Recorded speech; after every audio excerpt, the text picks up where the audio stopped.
may be watching this transmission. It is I, Mike Martins. I want to send a big hug and a big thank you to everyone that's watching the show. I got some big and exciting news coming up on the channel, and big and exciting news I want to share with you guys. I'm actually very excited about it. And yeah, I've been in the comments chatting with people before the show starts. I usually do that when I'm all set and ready to go. And I usually throw a couple of woos in there. A couple of woos. Woo! In there, just to get people all riled up, ready to go. Because housing discussion is huge. I know we're on episode, 229 or something of the show. That's well, I used to do the show every other week before, and then I started doing it weekly. So we're looking at about 5 years of material, or 6 years of material here, that we've been here together with each other, talking about housing. And people said, well, how much content can you get about housing? Like, well, you got to remember, guys, that finance, money, everything ties to housing, employment, the GDP, the family income, it all. Auto loans has to do with housing, because if you can't get to work with the car, or a car that you shouldn't have bought because you can't afford to buy one outright, so you got to finance it. You know what I'm saying? So anyways, welcome everyone to Trends in the Housing Market. We are here, and we are starting to pick up with viewership. I'm a few minutes early. I just noticed that on the clock. A little bit too late, but that's okay. I'm a few minutes early. I hope everybody. We got Ralphie Co. NZ, New Zealand, listening to Trends at work. And he was on the show last week. He did a really good job explaining the mental breakdown. He was actually on Mike in the Night, discussing the mental breakdown, or mental sickness that's happening, and just all this stuff that's happening, and an increase in suicides that's happening with this, I don't know, this world of hurt we're having right now. And it's doing little to no impact on some housing markets around the world, right? You're looking at Vancouver, and the price of housing is going up. You look at the price of a house in Toronto, the price of a house is still going up, right? So we're looking at this from a different perspective / angle, trying to make sense of it.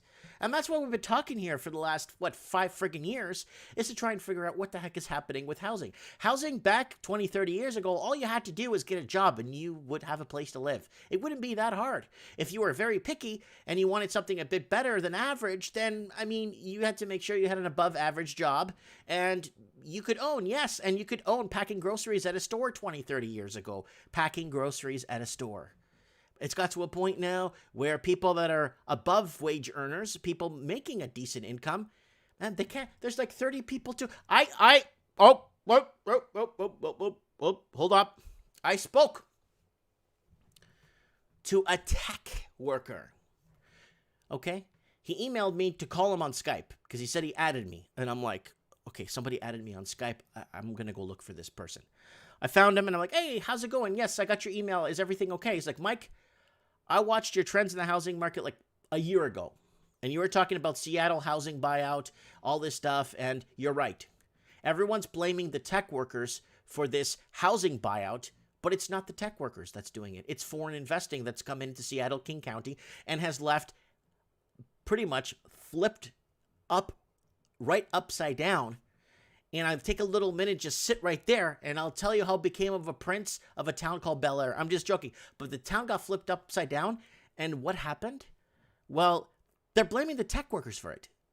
And he's telling me him and 3 other guys are sharing a 1-bedroom.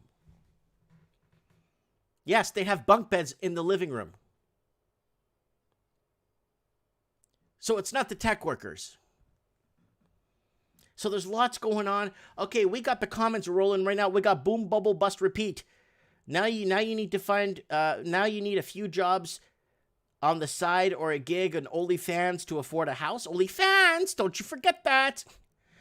And we got Ralphie saying everyone is playing housey roulette, the bigger fool game. That's correct.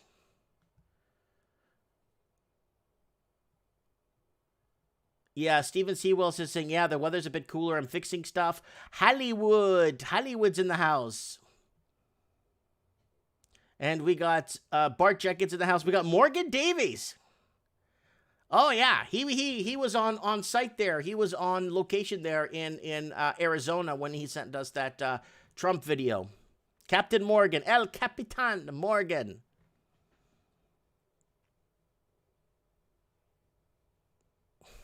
Low Roller Scratcher says, you're stuck at 12.7 subscribers, Mike Martins. You should have 100K subscribers. This channel isn't going anywhere, guys.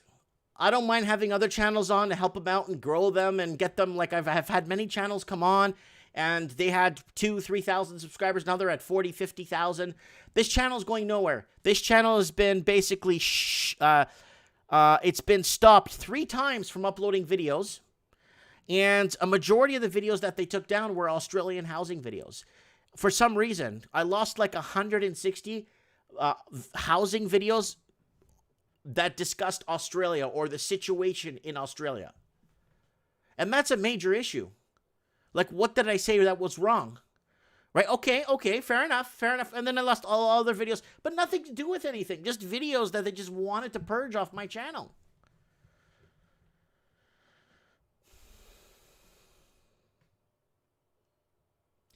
Bart Jenkins is saying YouTube is manipulating the numbers base. And then Hollywood saying, yes, it will grow like a MOFO. Yes. Yes, it is the worst performing channel on YouTube. 4,300 videos, and I think I'm going to catch up. I'm going to have more videos soon than I have subscribers on my channel. I'll be the only channel in the history of ever existence on the planet. All right. Okay. All right. Let's do a quick channel plug, guys. I'm going to ask you guys to come out for a party next Trends in the Housing Market, if that's okay. Let's switch over to article scan. Guys, if you can, I got a party next week on Trends. I need you guys here. I really need you guys here because next week we got Martin North. Yes, I know. It sounds like a lie, but I ain't lying. Martin North is going to be on the next Trends in the Housing Market, and I'm going to leave you guys the link to set your reminder to this show, because this will be good. The Analytics King of Australia. The Analytics King. He's been on documentaries. He's been all over news reports. This guy's been everywhere. He's been predicting. It was him, me, Formafist. I'm just trying to think who else was out there that was predicting this upcoming, way before this whole years before COVID. We have to do BC before COVID. It usually means before Christ, but before COVID. BC before COVID.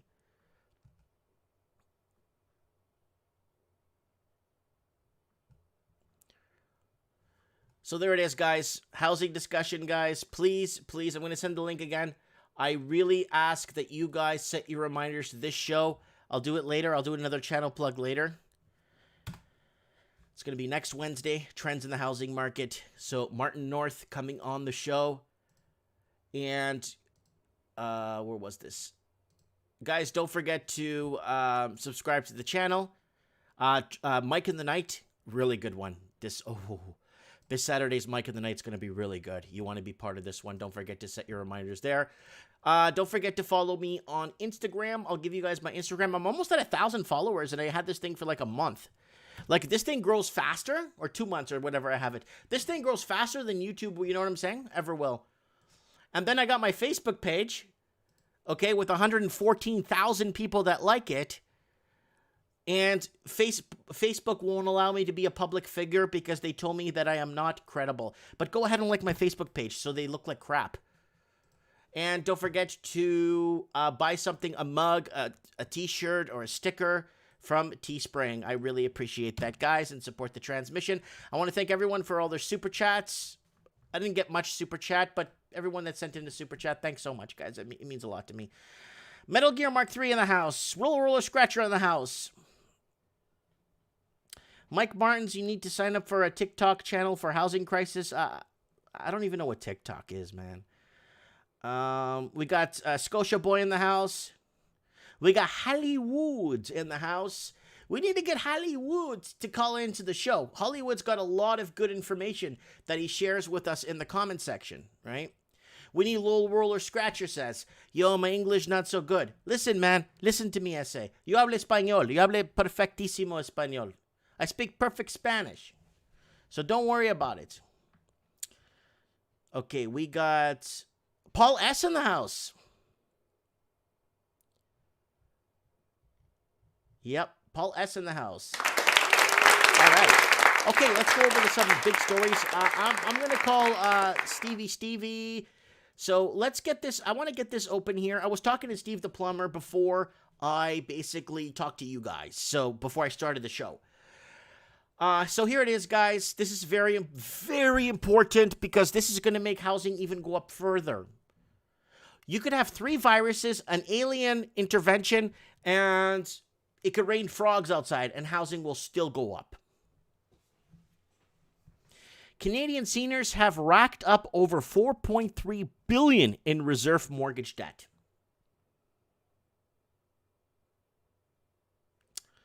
Canadian seniors have racked up over $4.3 billion in reserve mortgage debt.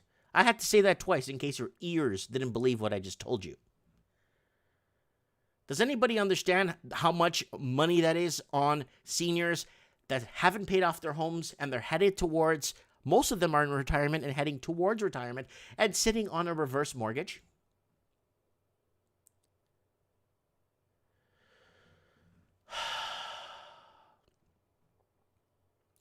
That's a big deal. This isn't a joke. This is something to laugh at. Because even our Canadian youth is completely bought out of the housing market. The Canadian youth here in BC, they can't even find one person. They're having such a hard time to find first-time home buyers, Canadians, first time. Not investors. We're talking about Canadians. We're having such a tough time to find Canadian first-time home buyers. It's been a struggle to find first-time home buyers. I think they had found 2 last month. That's how bad it's gotten. Now the youth can't get into housing. The middle-class youth or that's coming from parents like from the bank of mom and dad are having a tough time getting into housing. And then you got the seniors, which are Canadian, because it says Canadian seniors, so not Russian seniors, have racked up over $4.3 billion in reverse mortgage debt.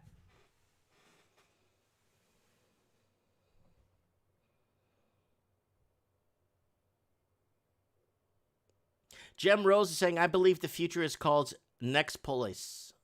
Next Police. Canadian homeowners in their twilight years. I like to call it twilights. Twilight years are drawing on their home equity at a rapid pace. Officers, superintendent, financial institutions, OSFI filing show reverse mortgage debt has reached a new record high in July. Let's take a look at the graph here.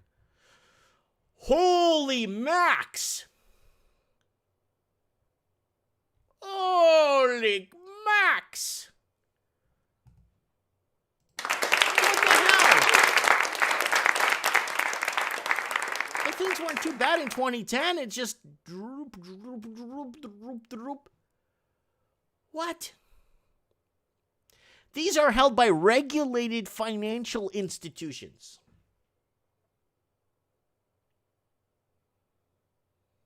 Paul S. is right. They are making them feel rich, not knowing the consequences of reverse mortgages.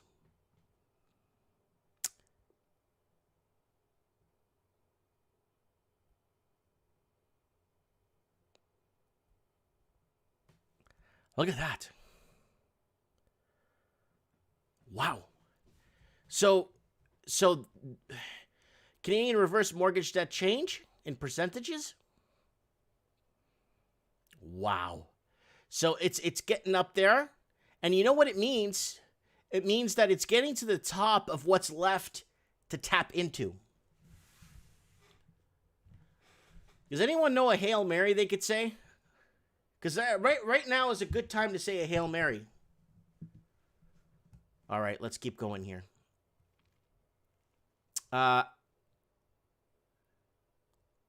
There we go. Understanding Canada's record home sales last month and why it's likely to continue. So home sales have been going up, and we know they have. And Canadian real estate sales are up 33% from last year. Canadian real estate, another all-time record as only some of the pent-up demand caught up. CRA reported 58,645 sales in August, down 6.2% from the month before. This works out to an increase of 33.5% when compared to the same month last year. The monthly decline is seasonal, but the annual increase is not. Last month was the biggest August for home sales in history in MLS. There it is. Look at that. Hey, man, it's February. Yeah, Covey. What a Covey. Woo. Yeah. Yeah. So there it is right there. Right there. Home sales are up. Thank you. And Canadian real estate sales, and there is 2020 right there. Unadjusted sales for home types as reported by the Canadian MLS. So there it is there.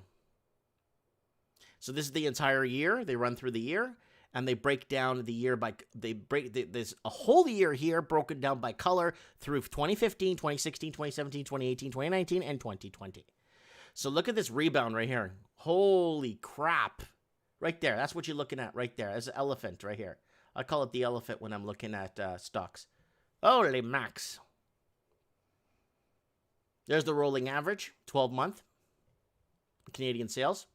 12-month rolling average. We see how the pandemic months are still causing a lag, which we're still catching up from. There were 40,747 sales in August as a 12-month rolling average, 4.5%. So I want to get Steve on the phone before he takes a shower or takes off or anything, because I was just talking to him, and I need to talk to him. It's kind of important.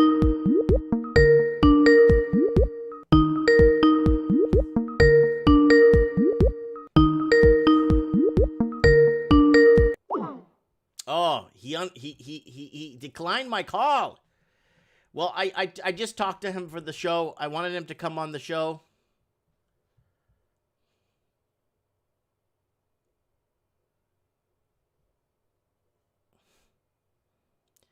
Oh, comments are flying right now tonight. All right, let's get back into the show here. Oh, that's my plug page.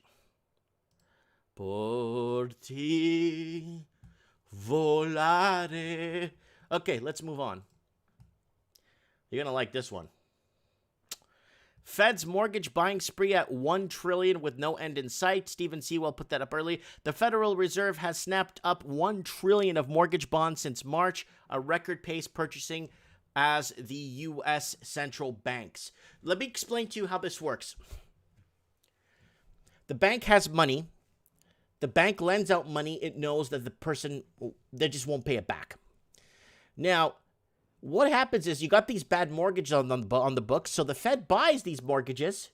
In return, fractional lending, with that created money through created debt, they go ahead and lend the bank 10 times more money back, and they take the bad mortgage and put it on their books.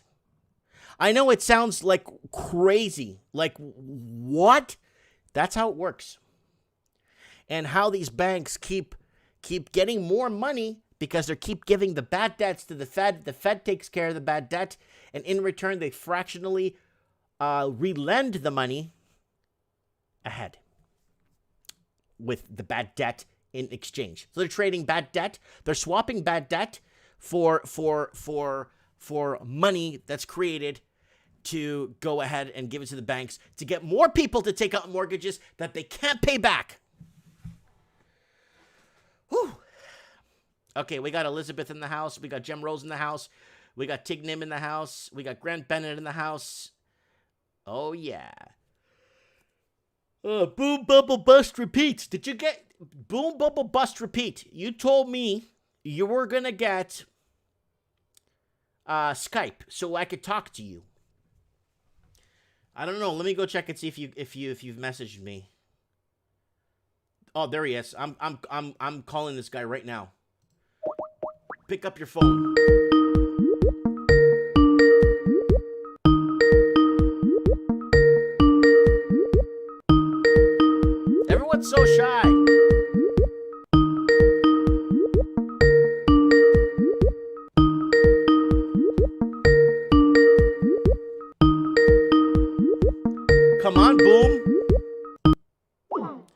not picking up. I don't know if he's scared. He's in the comments. I just called you. I added you, Mike. All right, I'll try calling him one more time. I'm going to introduce you to his channel. I've already plugged his channel many times here on the show. This guy's really good at understanding the real estate. He's based out of Nevada, in the state of Nevada, and he kind of looks at the market there and where it's coming from, kind of talks about the whole movement of Californians moving in and the dynamics of what makes up the buyers and stuff and where it's headed and blah, blah, blah. Really good guy when it comes to understanding the markets there. Okay, so let's go back real quick. Let's plug out a few more news stories. So there it is. That's how it works. That's how the feds buy up bad debt. They do debt swaps, and the banks just get back fractional money on the money that was created, even though it's bad or good, regardless. So pay attention to that. This is death. This is kicking the can 2 kilometers down the road, so you don't have to deal with the can. Okay, we got boom, bubble, bust, repeat. I've been trying to reach you. You're a lot tougher to get than the president. I know, man. It's tough to get to me over here. So how are you, my brother? I'm pretty good. I'm just hanging out. I've actually taken off from Vegas. Not a lot of great opportunities for me, so I'm actually taking off. Wait, so Light Bright City's gonna set my soul on fire? Viva Las Vegas, you're leaving? Yeah, I'm gone. I basically what I do in Las Vegas, I do anti-money laundering work. So what I do is I kind of come into casinos that are behind in their filings. Whoa. And I just kind of catch them up. Whoa. So work comes and goes. Wow, you must know a lot of like wise guys. No, not really. I just sit in a cubicle and I just file things off. That's it. And I don't see anything, and I just wonder if it even matters. It's like, it just goes into like an abyss. You send it to the government, send it to FinCEN, and then you're like, well, I hope I did something good today. Okay, guys, this is Boom Bubble Bust Repeat. I'm going to put a link right now in the chat. I need everyone. He's got 2,970 subscribers. I need everybody right now to go to that link that I put in the comments and subscribe to his channel right now. There's enough people watching this right now to get him to 3,000. Guys, we need to start supporting each other. My channel hasn't gone anywhere in 3 years, right? So that's fine. And doesn't mean other channels need to take off to the lights. Take off to the lights. I mean, not the Vegas lights, right? Because he's no longer there, but you know what I mean, right? Yeah, that's right. Send him to the moon. Send him to that land that Uneducated Economist is at right now with his 40,000 subscribers. Oh yeah, I had him on my show when he had 2,000. That's right, man. You launched him to the moon. Yep. So guys, this is it. Boom, bubble, bust, repeat. So okay, where are you at now? What's going on? Tell us. I am in St. George, Utah. It's my hometown. And it is absolutely insane here. It's insane in Las Vegas. The realtors here, they're saying that the average home price overall has gone up about $40,000 here. We got a lot of people moving in from California. In what, 8 months, a year, 2 years? You're talking a summer. 3 or 4 months. A season? Yep. Oh, my God. Okay, continue. So it's, St. George, Utah, it is a destination retirement market. It is usually in the top 4 to 5 growing markets on a percentage basis in the U.S.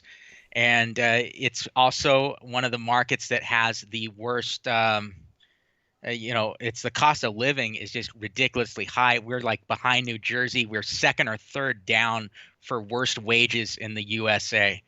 I know Florida's there. I think it's North Carolina, and I think South Carolina. Some of those places are pretty, West Tennessee or like places like that. Like the wages are pretty low, but the housing is affordable. That's the thing. Yeah, the housing is affordable in those places. Unlike Vancouver, where the high average wage earner from 55 to 95K a year can't afford a 1-bedroom. Yeah, yeah, 55 to 95K a year, and they can't afford a one bedroom. And here we've got people that are working, they are working two or three jobs and they can't afford their housing. And people think, well, that's stupid. That's no, it's real. People, they're working multiple jobs and they can't afford a home because they're And making $12 an hour down here, USD an hour. And then just, so they have a husband working, a wife working, they're both making $12 an hour, and it makes it really, really tight. hmm, hmm. Yeah, but you could still pick up something for 140 large, right? No, not in the town I'm at. No, I Oh think man. a townhome in Las Vegas is about 180, and around here it's about 185, 190. I think for a townhome, you're getting it's still a little pricey just for even like an entry level townhome. You know, if someone from Sydney, Australia heard that, they'll actually fall to the ground and drop the phone or just pass out watching this. Because the average townhome in Sydney, within a 75-mile radius of the CBD, is roughly a home. You're looking at anywhere from 1.4 million, no, 1.1 million and up. Wow. Yeah. So I mean, I had this discussion many times. I'd rather make $12 an hour and have an affordable home and then live within my means. Honestly, I know you're probably thinking, "What are you talking about, Mike?" Because it's America, right? And when I was living in America, I found all kinds of cool ways to make money, like really cool things you could be getting into. You know what I'm saying? And I did really well when I lived in America. I was balling when I was in America. You know what I'm saying? When I was living in Florida, but I think it's just I think a lot of people, I guess they don't have the creative. I don't know. I'm not saying a lot of people, but the creativity isn't there, or I think that the urge or the wanting to be productive is there, but the creativeness, I guess, you know what I'm saying. I don't know, man. Yeah, yeah. Some people, they just don't quite see the opportunities. Sometimes it's the market kind of just blows up before the whole kind of overall market that they could actually really capture some of those opportunities. They kind of figure out. It's just kind of the way it goes sometimes. So Anna Key's in the house. She's crying. She's saying, "Mike, you always make me weep with the U.S. house prices." Yeah. Boom. Bubble bust. You need to understand. There's a lot of people in the Commonwealth, in Australia, in the UK, in New Zealand, and in Canada that have been waiting on the sidelines for 10+ years for a correction. I know, I know. Sometimes I see comments. They say that I've read comments from other channels that have talked about housing bubble. People are saying, "Hey, you guys have been talking about this for so long, and I could have bought one a long time ago, but I waited because I thought the housing bubble was coming. I wish you would have shut up. And like I saw this on another one of these financial tubers, and I'm like, well, if you could have afforded it then, if you could afford it then, you could probably afford it later. You got to marry yourself to affordability first and foremost. Exactly. Have a safety fund, because that's really where the bubble starts. People get over their head, and then they all kind of blow out of the market at once. That's a great way to put it. Now, what's happening like now? Are you seeing now the obviously the GDP is dropping, job numbers are falling. They've fallen since March, April. We're starting to see a tiny, teeny, tiny uptick. Nothing major, but things are kind of reversing upwards. Counties are reopening and cities are reopening. Some states have bars reopening. Schools are reopening in some states. Um, is the housing market still okay? You got one summer where it went up for 40 large, $40,000, and that's a lot. I mean, was there ever a cool down during the whole COVID thing, or was it still hot, hot, hot? No, it was a melt up because the states with the most restrictions, California, their populations just all, if they were ever on the fence about moving out of California, they just jumped right out of the fence and they just jumped into Nevada, into Utah, into Arizona. And the prices just jammed right up. So or Las Vegas, typically you'll see around 9,000 homes floating around the Las Vegas area in the multiple listing service for sale. Now you have like 6,700. It just totally walloped them. Took about 30% off of the available houses for sale. Now you're seeing some uptick in short sales for a long time, it was only like, say, 20 to 28 short sales floating around, say, Las Vegas. Now you finally start seeing those numbers tick up. You're seeing like 43 short sales, not huge, but it's starting to kind of slowly they're starting to kind of dribble in the system a little bit. Okay, Yeah, so but, you're seeing an oversupply now in the market. not oversupply, but it's just you're starting to see people that are realizing, hey, my job is not going to come back anytime soon. Yeah. And just speaking from experience, these casinos, I worked right, kind of in departments that are under the CFO, and the CFOs, what they're thinking about is how can we get back what we lost when we were closed down. And they're going to be very tight when it comes to rehiring and putting these jobs back on the table. Yeah. Like even during the last crisis, obviously nothing was closed down. They did have hiring freezes, but now you go to like their employment pages and they are empty except for like these very highly specialized roles like IT architect or whatever. And it's just you never saw that before. And I think it's going to take probably about 3 or 4 years before they really truly get back to hiring to the employment levels where they were. Wow. And where you're at right now, where you moved to, are you noticing the same trend that you did in Nevada? No, actually, it's kind of the other side of the coin. Nevada currently has 15% unemployment. Where I'm at actually has a 4.5% unemployment. And it's because people have to enterprise. They got to go and they got to get those second jobs. They got to make it work. We did not go into a heavy restriction. People are basically, they just said, hey, they've kept the governor in line, and the governor's basically deferred to the mayors and said, whatever rules you want to put in for the COVID, we will back you, but you got to lead based on what your people want. Interesting.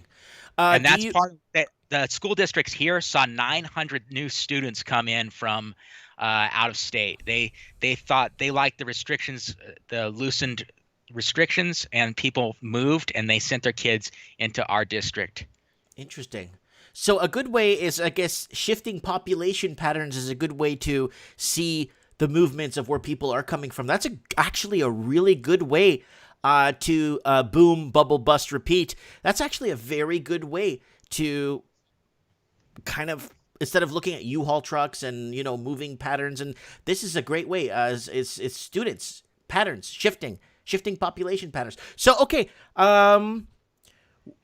Okay, I got a lot of people in the comments saying that it's never, ever going to come back. Do you see that? I don't see that. I don't see that. I don't think it's going to be what it was for a while. There's a few things that kind of are deflating to, Las Vegas. One of them is you got Tony Hsieh, the founder of Zappos. He sold it to Amazon. He's actually left Las Vegas, and he was a major kind of a cheerleader for Las Vegas and bringing tech to Las Vegas. He invested at one point into 70 startups around the downtown area. He was trying to revitalize downtown Las Vegas, and he left. He basically felt like he couldn't build a community that he wanted, and he went to Park City, and they claim that, he's probably going to take this. He had like a music festival, the Life is Beautiful festival. So that investment into the culture and the community and trying to build technology infrastructure into Las Vegas, that's sort of taken a pretty big hit with him leaving. So, there's some bad things going on. Of course, you got the Raiders coming. Raiders got Allegiant Stadium, which is going to be cashless, the first totally cashless stadium. And so everybody's still kind of, they believe Las Vegas is now a sports town. So that's kind of where the hopes lie. Well, they have a National Hockey League, right? Yeah, they've got the Golden Knights, which just got eliminated. Mm-hmm. And then they have now they have the Los Angeles Raiders are moving there. Yep.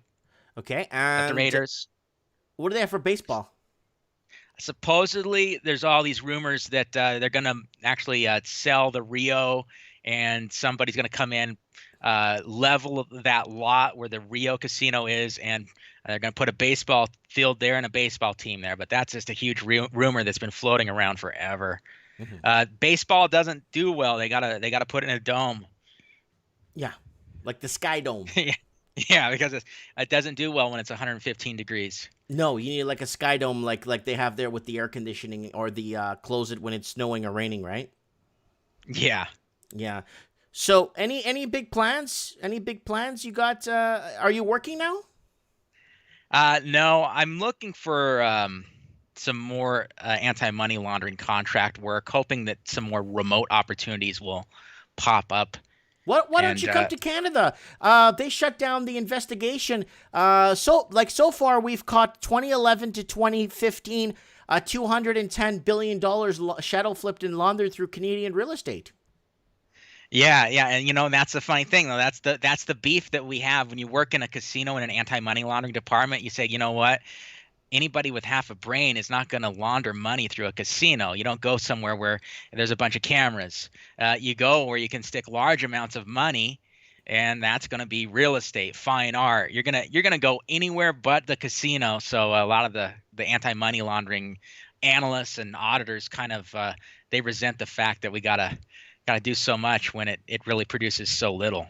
Hmm.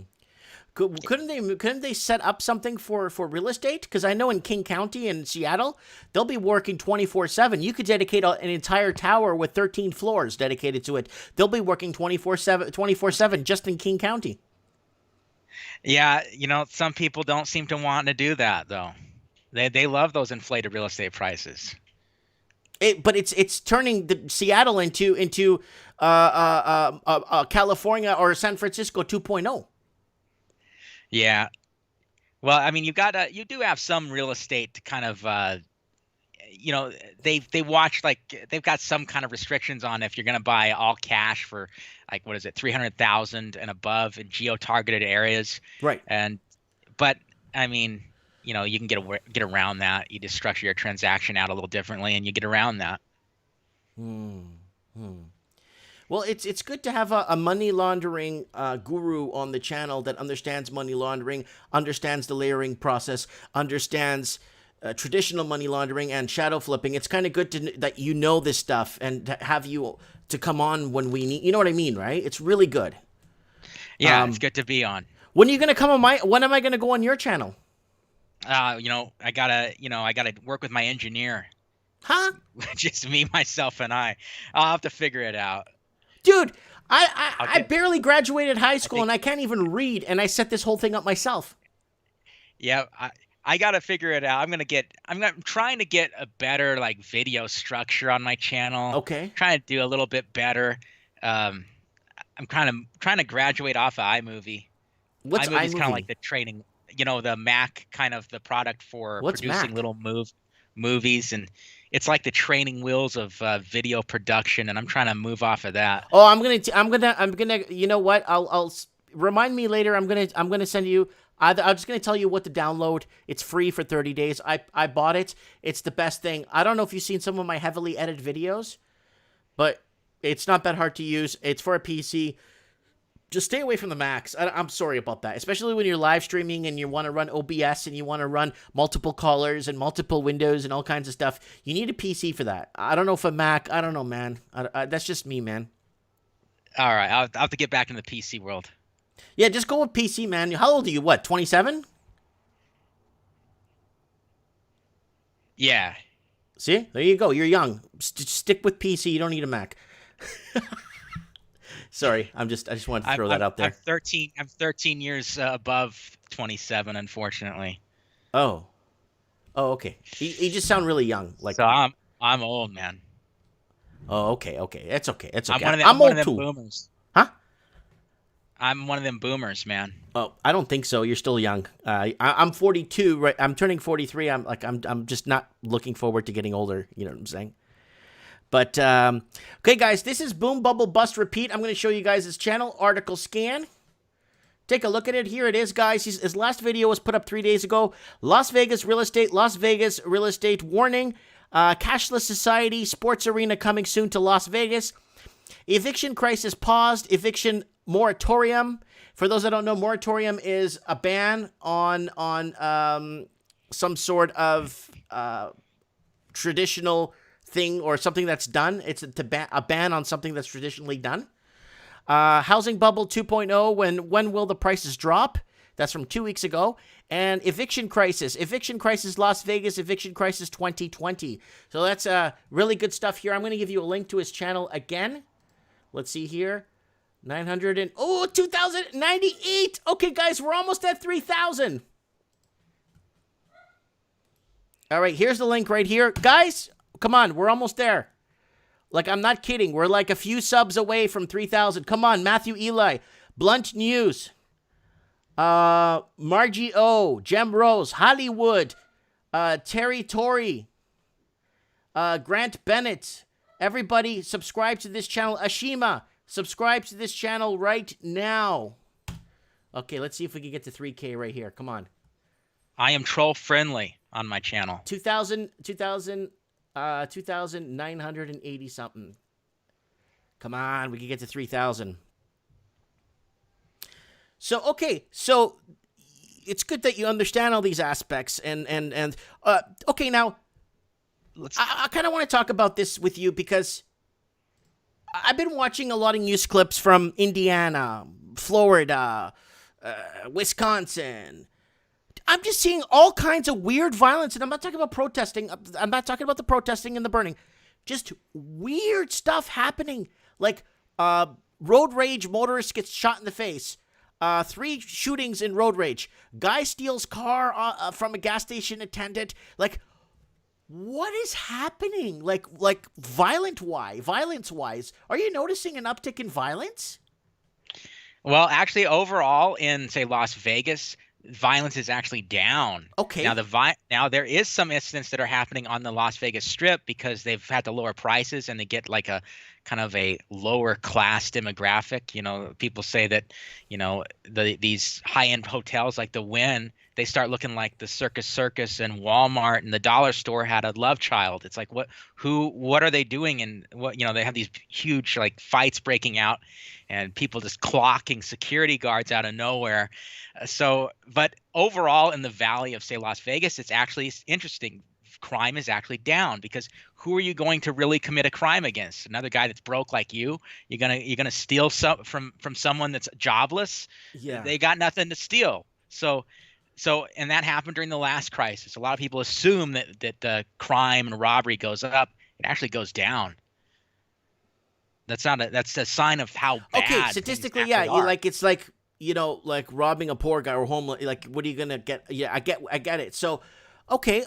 Because I know in California, I was just watching some news from the valley there in LA County, in the valley, in the surrounding areas like Alameda County and all those areas. They're getting like 12 B&Es every hour. Yeah, I think California is it's a world unto its own. Like 12. Okay, now speaking of California, did you see a mass migration 2-3 years ago or the last 5 years from Californians moving in to Nevada? No, it's been just a slow and steady kind of migration. But I know that like Utah, for example, southern Utah, after the Rodney King incident, you had that first kind of wave of growth in our retirement community, and that's where we kind of got the initial first wave of kind of growth that sparked it as this is a retirement destination. So anytime there's unrest, you can follow it. These destinations like along the West Coast kind of start popping. Tell people what state you're in again. Utah. Okay. St. George, Utah. It's Let's like look the it up. second or third. Let me look it up right here. Let me see what it looks like. Community. St. George, Utah.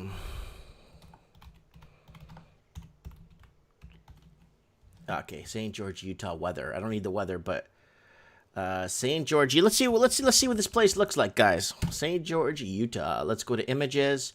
Oh, it's a little community. It looks so nice. Okay, here it is, guys. Articles. I like these small towns.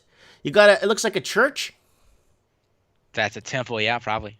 Yeah, that's Catholic. It's got a cross on top. Oh yeah, it's a little town. Look at that, guys. Mountain West commercial brokers deal. Yeah. Median list price now in St. George, Utah is $399,000. Las Vegas now sits at $335,000. I like this small. So if I want to buy a house here, how much is it, or even a little commercial property? Base a small house, you're looking at probably 340,000 plus. Holy crap. That's pretty for America, like from like, that's pretty. Ooh, you guys have a nice holiday in there. Yeah, yeah, we are. It's vacation rental friendly. So if you want to buy a home and turn it into a vacation rental, not too many hoops you have to jump through. Really? Ooh, look at this pool. Nice. The hotels look really nice there. Definitely looks like a place that I'm going to want to. St. George, eh? This might be a place I'm going to take the family to. Like, just drive through and take some photos and lots of beautiful landscape. What's this Dixie thing? St. George Dixie debate. What is this? That is okay. So the town is the south. It's on the south end of the state. It was settled originally to kind of produce cotton. Right. For the Mormons produced cotton initially when they settled it. A lot of former slave owners actually wound up kind of settling it as they converted to the Mormon church. And because it was the southern end of the state, cotton producing, it just got nicknamed Dixie. Utah's Dixie. So now that is the debate. It's a big debate. They want to get rid of the name Dixie. They've got a university there called Dixie State University. So they want that name gone. They want Dixie completely out of the mix. Why? Because it's not politically friendly? Yeah, because of what the historical meanings of that word is. So the old timers, they're like, hey, this is my roots, this is my heritage. Don't tread on me. That's don't you take my heritage away. And people are saying it's not very marketable. We gotta move on. You have to just rename it. I understand. How far are you from Santa Clara? So about 15 miles. Oh, okay. I don't know, we're about close. A mile or two. That's close. It's right on top of St. George, but yeah, where I'm at, it's about 15. Zion Park, where I'm at, 16 miles. Okay. Oh, I look at the aerial view of your town here. Wow, it's around this huge canyonish, big mountainy thing here. Yeah. Sorry, I'm not a geologist. I don't even know what the... Oh, look at that, guys. Wow, small town life. Well, at least you're happy there. That's what matters, right? Yeah, I got family here. I take care of my mom and stuff. Good for you. Good for you. So that's just what I do. Good for you. That's what I like to hear. That's what I like to hear. Family helping out family and stuff. And yeah, I might, if I take a road trip with the family, I might go. What's the Zion National Park? That's the destination. That's what everybody comes here for. Oh, it's beautiful. Go to Angel's Landing is the big hike. It's a dangerous hike, and it's a lot of people, they fall on this hike, and several people die a year. I think it's usually it's around 4 or 5 people die a year on this hike. It's just it's just a straight drop off. So look that up. Everybody's got their shot. They take pictures and they love to post it on Instagram. Mm-hmm. I have never done the hike. I probably never will. Yeah, I'm not. I have I have a 6, a 4, and a 2-year-old. I don't think I'd be doing that myself. But yeah, anyway, you can go on a kind of modified version and stop before you go all the way to the top. So we're gonna have to give you a better name than Boom Bubble Bust Repeat, because that sounds long every time I need to ask you something. Yeah, a lot of people don't. They get their tongue tied when they try to say my name. Yeah. Well, we'll find you a nickname for the show, okay? Yeah, I like Triple B. Triple B is nice. I was thinking of Wise Guy because you were anti-money laundering and only wise guys launder money. I don't know if that's a good nickname wise for guy. Me when I go to the when I'm in the industry. Yeah, I'm the wise guy. Yeah. Yeah, I got a couple of wise guys in there, Yeah, I got a wise guy working for me right now. All right, Boom Bubble Bust Repeat. It was an absolute pleasure talking to you, and I thank you for adding me on Skype. And I'm very happy that you called in. And you could take this entire clip if you want and just put it on your YouTube channel. All right, I will definitely try to do that. Thank you, brother. You have a good day. Good luck, and we'll talk soon. Okay? You too. Have a good evening. Okay, bye. Bye. Okay, guys, that is Boom Bubble Bust Repeat. We are almost there. Are we there? Oh my God, I think we're 1 subscriber away from 3,000. Come on, guys. Look, we're friends here. Johnny D. Johnny just came in. Johnny, go subscribe to this channel right now. And I know Big Rob New Zealand did already. Android phone if you can. Linny Poo. Yeah, Linny Poo, come on. Get to that channel and subscribe. Paul S. Gigi is there. Gigi in the house. Elizabeth. Come on, Elizabeth, where are you? Subscribe to this thing right now. Now, please, help me out. Come on, are we at 3,000? Come on, we're like 2,999 subs. There he is. Boom, bubble, bust, repeat in the house, baby. Okay, Android phone said I already subbed. They get Johnny D and Arthur. Yeah, it's 2,999 subscribers. We are close. Come on, Jocelyn. GG in the house. Any new mugs, Jay Borg? No, there's no. I'm going to put a new mug up.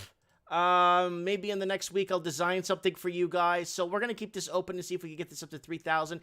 Guys, don't forget to check out next trends in the housing market. Martin North, the analytic king, is going to be on the show to actually tell us what is what and actually give us numbers and actually tell us what is what. And that's kind of important, and getting a good perspective on what is happening. Kind of tying the patterns together through the Commonwealth. You know what I'm saying?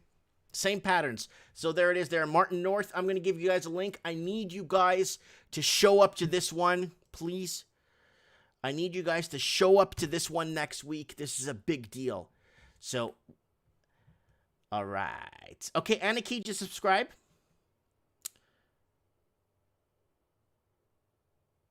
Yeah, we got Blunt News in the house. Yeah, we got a good community here. We're almost at 3 large. Come on, people. All right. There's my Instagram. There's my Facebook. Nobody cares. And there's my Teespring. I got lots of cool Mike in the Night stuff.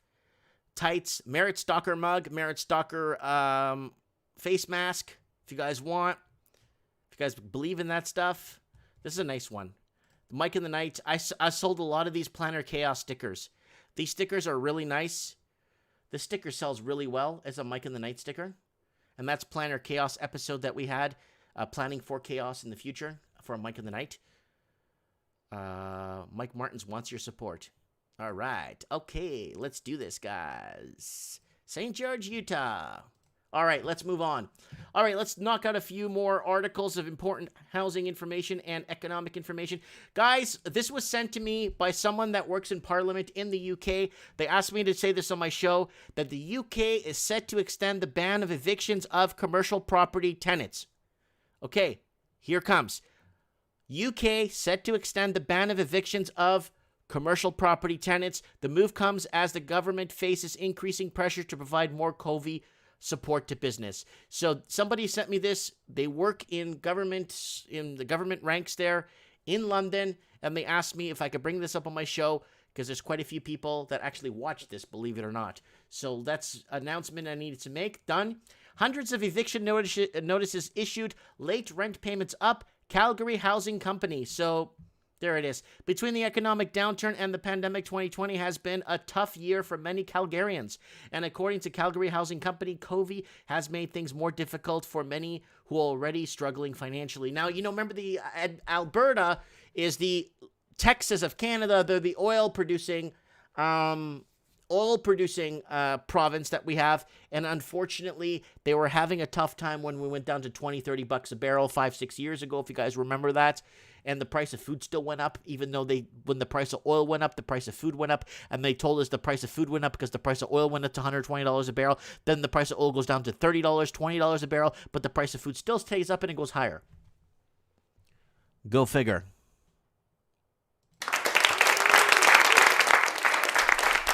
Thrown at a home at a time when the roof is more important than ever. Where's this coming from? Where is this coming from? California.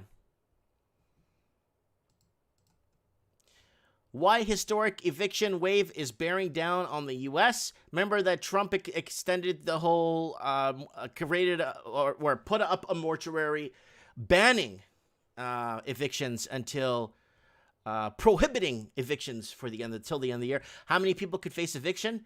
Are you ready for this? If you're living in the United States of America, about 30 million Americans are at risk of being evicted in the coming months because they can't pay rent, according to a review of the census survey data by the Aspen Institute Financial Security Program, the COVID-19 Eviction Defense Program, the National Low Income Housing Coalition, and Coalition of Researchers, management consultants in Saint-Russie-Russie-Rose, in an analysis of the census data, put the number at 40 million. So 40 million people could be facing. What else is being done? The Democrats in the U.S. House of Representatives has passed a plan that would provide $100 billion in rental assistance and ban evictions. That's stuck in stalled negotiations with the Republicans, and a new stimulus package some cities. So this is obviously pro-Democrat here. So let's move on. Australians evicted from their homes despite a rental moratorium. A ban on evictions, and tenants around Australia have been issued with eviction notices despite a moratorium on rental evictions. In March, Prime Minister Scotty Morrison announced that there would be a nationwide moratorium on some residential and commercial rental evictions for 6 months.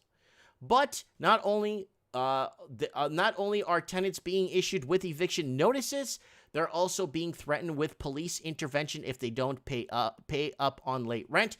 This is not correct. It's actually the marshal. The marshal.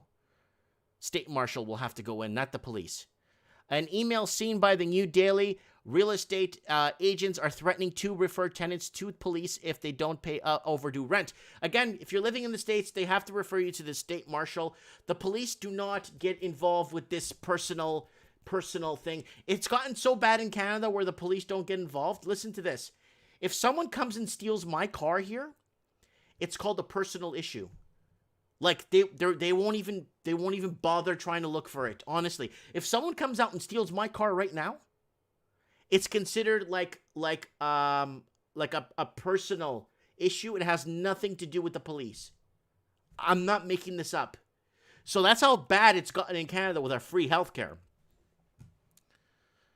All right, let's move on. Eviction bans for 8 million renters. Could this be the start of a housing disaster? So this is what we've been talking about. In March, the COVID crisis threatened to bring the roof down on rental market that houses 1 in 3 Australians as income crashed and evictions loomed. A combination of income support, pausing repayments on mortgage, and a ban on eviction propped up the system. And, okay, Australia is the country where the banks would call the food banks a year ago, before COVID, BC, before COVID, and call the food banks, hi, I got so-and-so here. They can't afford to buy food because they're paying a mortgage on $1 million house that's realistically worth $260,000. Can you give them food from the food bank so they can eat, because they can't pay their mortgage if they have to eat? That's Australia for you. You think I'm making this up? All right, let's keep going here. COVID. Let me just fix my background here so you can see it a little bit better. There we go. So there it is right there. COVID threatened to bring down the roof. A lot of families. Woo. Evict antisocial tenant before laws change. Otago landlords advise. Where's this from? Otago. This is probably New Zealand. Landlords have been advised to act now to get rid of antisocial tenants before changes to tenancy legislation come into force next year. So this is what's happening right now in a lot of places. When our children look back and see what we've talking. done, I don't think that there's going to be future generations. Okay, there's talking there. I don't want to flag my video. Okay, so there it is. It's from New Zealand. So this is what's happening there. They want to start getting rid of bad tenants or tenants that... But then where are they going to go if they have a bad Well, everyone's bad when everyone's getting out. Where are they going to go? They're going to rent it out to another tenant that's bad too, that has a bad falling or a bad fall in times? It's like, how are you going to maybe work with the guy that's there? Hey, I know you paid your rent for the last 25 years. I know you're going through a tough time. I'm not going to kick you out because I know you're good for it. I mean, not everyone's a wise guy. I mean, you got to have somebody in there you got to have some good tenants that are worth it.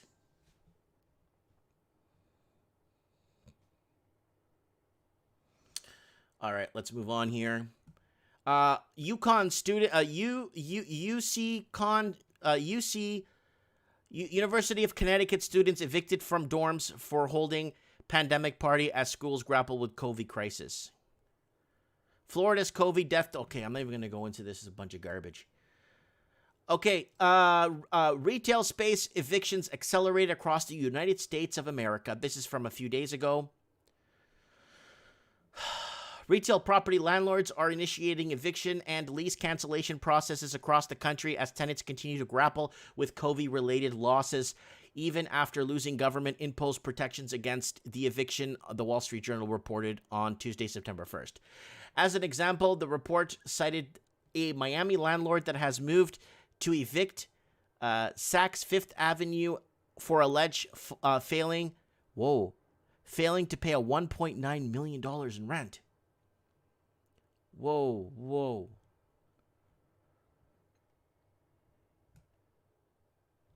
So that's what's happening right now. You're seeing retail space evictions and retail spaces that do survive. Like myself, I'm in retail. I got my store. I sell a bit online. But to be frank with you guys, I mean, I bank a bit online. I bank a bit, I bank a bit when it comes to, if I have a slow day at the store, I do well online. If I have a bad day online, I have a good day at the store. So I'm kind of diversifying as much as I could. And getting into different stuff as much as I could to make sure I'm kind of getting my beak wet and I'm getting my beak into everything, right? Speaking of beak, let me wet my beak here.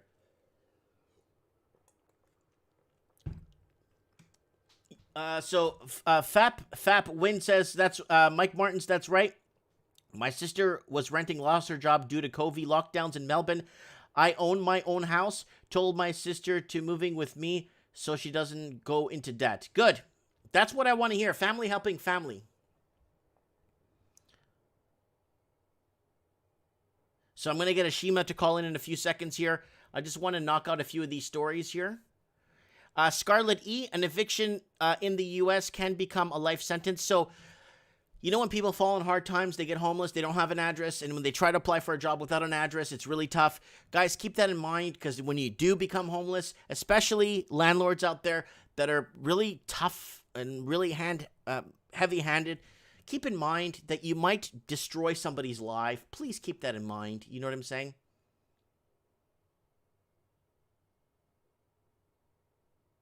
So Android phone saying, I'm working on a side project pressing t-shirts. Red Pill Gary is saying mainstream is pushing a fast recovery, a good housing market, but this is just the beginning of things will get ugly. Vips KJ saying, what's with the 5th of November? I don't know. Is that another doomsday end of the world scenario?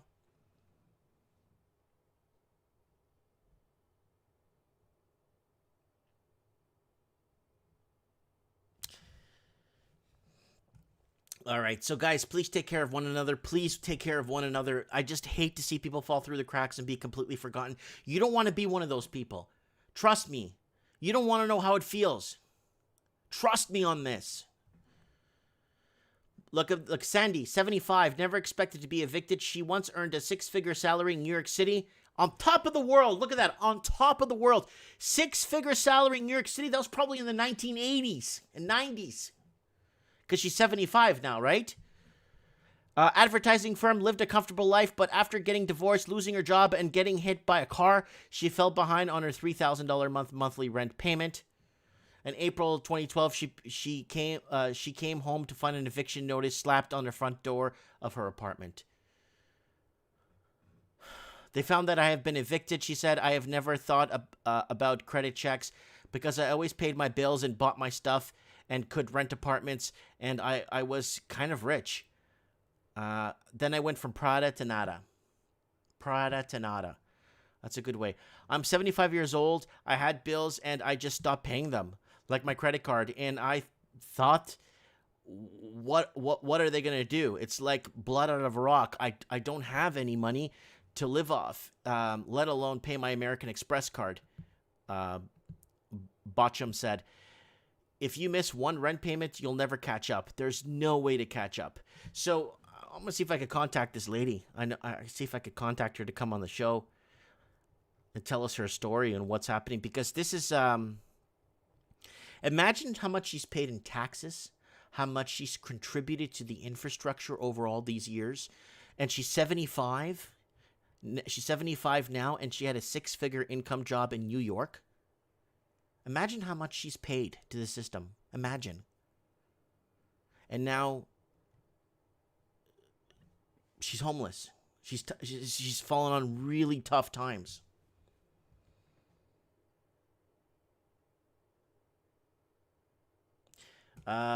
Matthew saying, Mike Martin's anything worth mentioning from Louis Rossman's channel in New York City? I'm not sure who that is. Hollywood saying Viva Vendetta.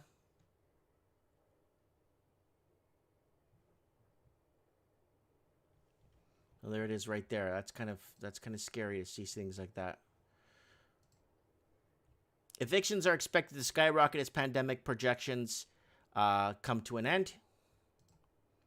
Millions of U.S. renters face eviction. There's a lot of people. There you go, 40 million Americans. We covered that. Trump administration announces nationwide eviction moratorium through the end of the year. So that was put in place immediately before things started to change and landlords could take advantage of the time gap, which New Zealand is trying to change laws right now to take advantage of that time gap before the end of the year. And it's an election year in New Zealand, and it's going to be very interesting to see what Jacinta Ardern does in her running there, because I know housing. I really hope when we're watching the New Zealand elections or the debate, I hope it's not about global warming, climate change, COVID, global warming, climate change, COVID. Because if that's what the debate's about, and it's not about homelessness in New Zealand, it's not about affordability levels in New Zealand, it's not that, and it's not about New Zealanders being a nation of renters, it's not about New Zealanders basically 7-8 people living in a 1-bedroom home. And if it's not about that, then there's no election, there's no platform, there's no point in going up to speak if they're not talking about the opioid crisis, the fentanyl crisis they're having there now, the amount of just children sleeping rough. If they're not going to cover that on their electoral platform and going up to debate, and they're going to debate global warming, and they're going to be debating global warming and COVID, don't even bother, because no one's gonna care. All right. Trump administration just barred most evictions and creating new problems for both landlords and tenants. Yeah, it's going to create problems. It's going to be a tug of war. We're going to see. These are the rules for evictions in Toronto right now. So this is Bill 184. And that's ending this week, right? Guys, yeah. Between March and July. Let me see when this ends. I think this ends this week.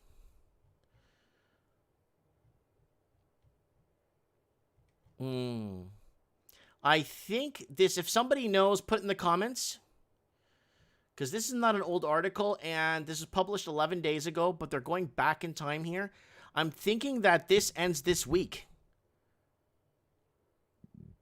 in Toronto, where they could start evicting people. Right. Ford says he's set to extend the rent protection for small businesses days after evictions resume. So, Ford campaign stop. So, there you go. More small business evictions. Now, again, if the middle class or the mom and pop shops, private sector jobs are not funding the public sector, we're going to turn into a Marshall communist country, because there's nothing funding the government projects. Watch out for that. Watch out. Now, this one I wanted to talk about. 9 tenants evicted from a North Dublin property by men in masks and dark clothing.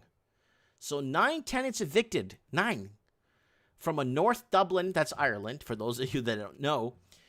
They said several men wearing all black face coverings and caps and sunglasses entered the house on Wednesday morning, instructed the tenants inside to leave, and then boarded up the front door and windows.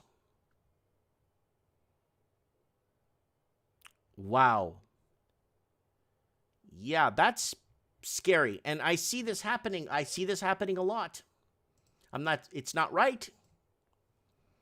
San Francisco enact rules that personalize storefront owners for vacant shops. So San Francisco, a lot of these walkways are just empty, boarded up. New regulations to reduce vacant storefronts are now in effect. They're working to reduce the number of vacant storefronts, can impose fines on owners for empty storefronts. So now they're going to start doing what they should have done a long time ago. They're just going to start imposing fines for empty storefronts. Right? If we were allowed to freely move around, if Canadians were allowed, I'd open a business in one of these empty storefronts in what I do in my little town. I'd open a storefront right there on that street. Why not? I think I'd do okay for what I do. I know what I'm doing. You know, something like that, and then go between my Merritt and San Fran and run a business, hire a couple of Americans to work there, no problem. You know what I'm saying?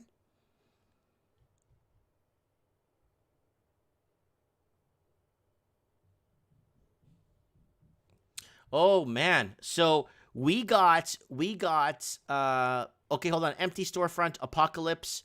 There it is, storefront apocalypse coming to a city or state, county. Heck, wherever you live, near you. Okay, we got, we're going to get Ashima on the phone right now. I just wanted, Fap Win says, have you seen the list of people on the nominees for the Nobel Peace is laughable? We'll do that on Mike in the Night. We'll discuss Nobel Peace Prize nominations. I wonder if Hill Dog's on there.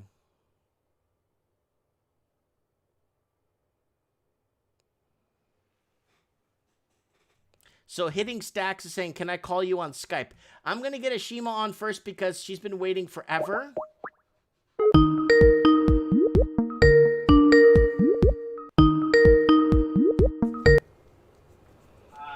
Hi, Yo, what's up? a lot is up, I've been so busy these days. I just could not make it to your program at night. I just go to it after a full day at work, not going out, but yeah, I was doing something, just brushing up my IT skills. So, yeah. Okay, so what? I saw you in the comments say that something happened on your house, or they're not the builder. What? Yeah. So I'm supposed to be closing my house. I was supposed to be closing it on the 14th of January, and I got a general notice from the builder saying that due to COVID and due to the shortage in materials, the building materials, I guess. Wood, yeah, the shortage of wood, yeah. Yes, I know there's a lot of shortage of lumber in the market. I definitely know that. And then what happened? And also the material which is getting in, everything is in China. I love China, so and from what I know that the ports are full of containers. The goods aren't selling, the Amazon containers and things like that. So I really don't know what's going on, but I definitely know that there's shortage of lumber. You're right.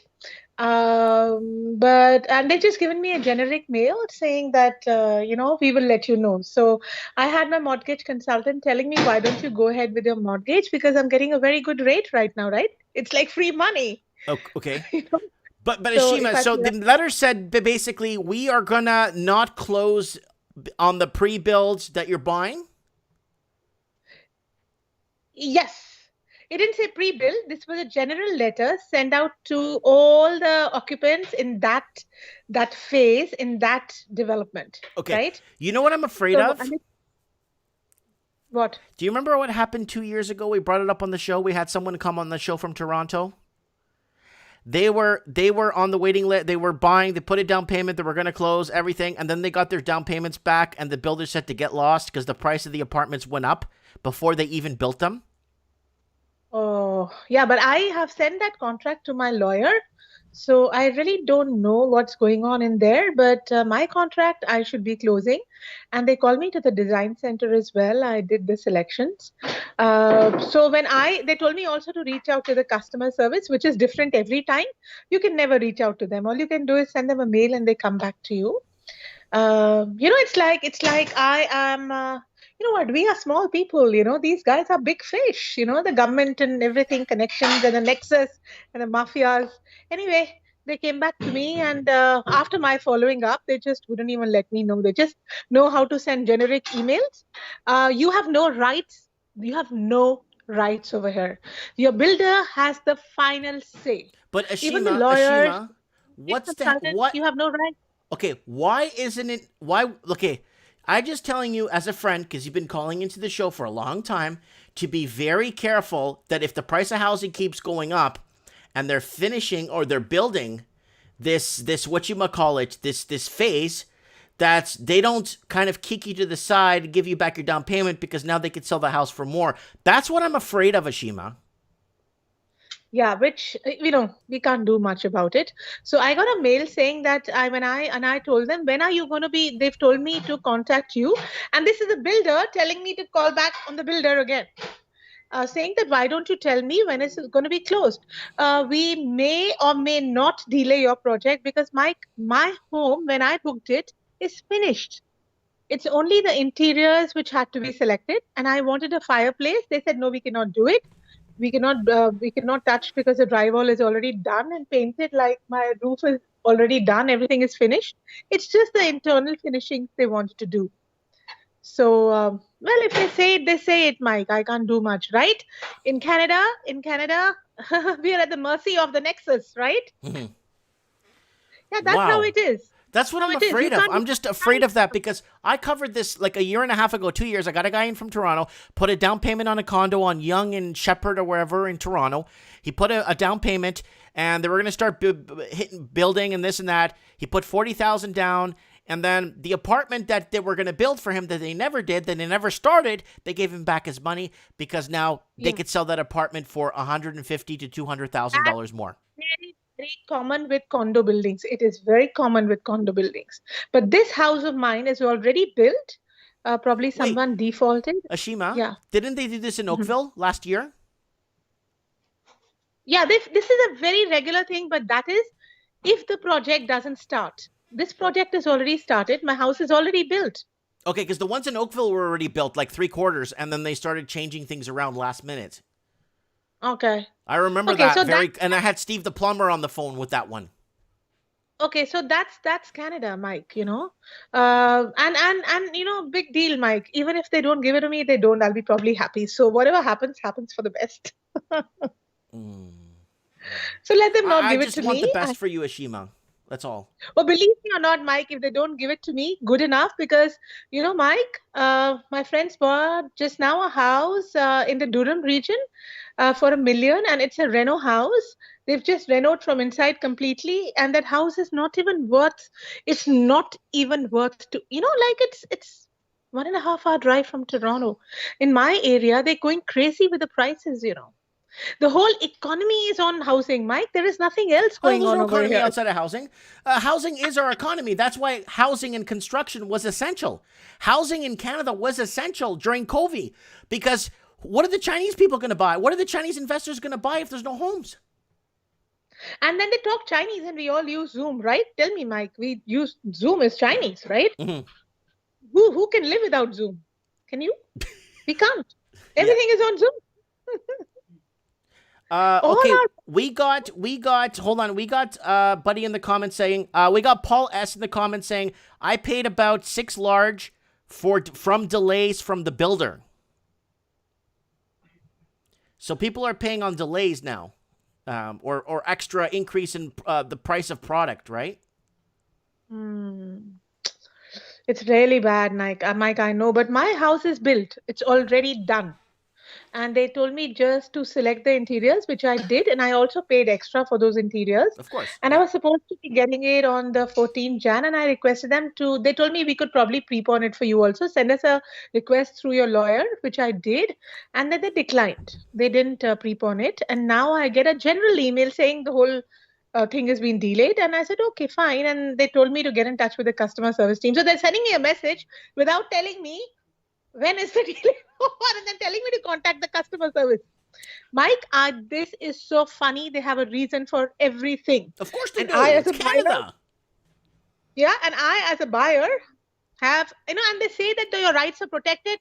Mike, take a walk. Your rights are never protected here. No, not for Otherwise, the consumer. No otherwise way, a man. house will be owned by us.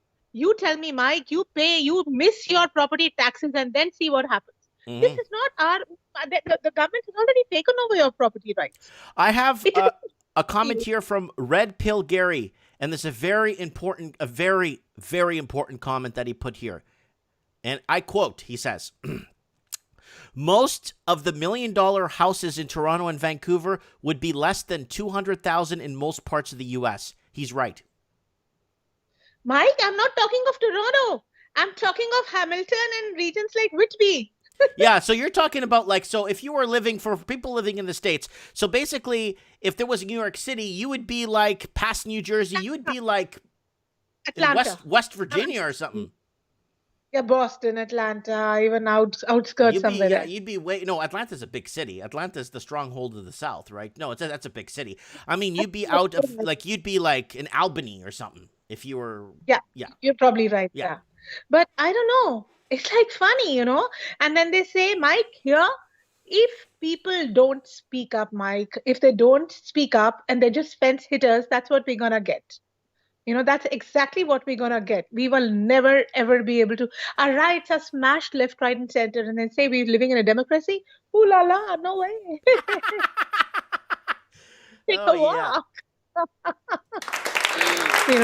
So that's what I wanted to tell everyone. And this is what these guys do. If I don't get it, Mike, it's better because I don't want to buy these expensive $1 million houses. I was lucky. All right, Mike. So I asked my mortgage consultant, what happens if I want to break my contract?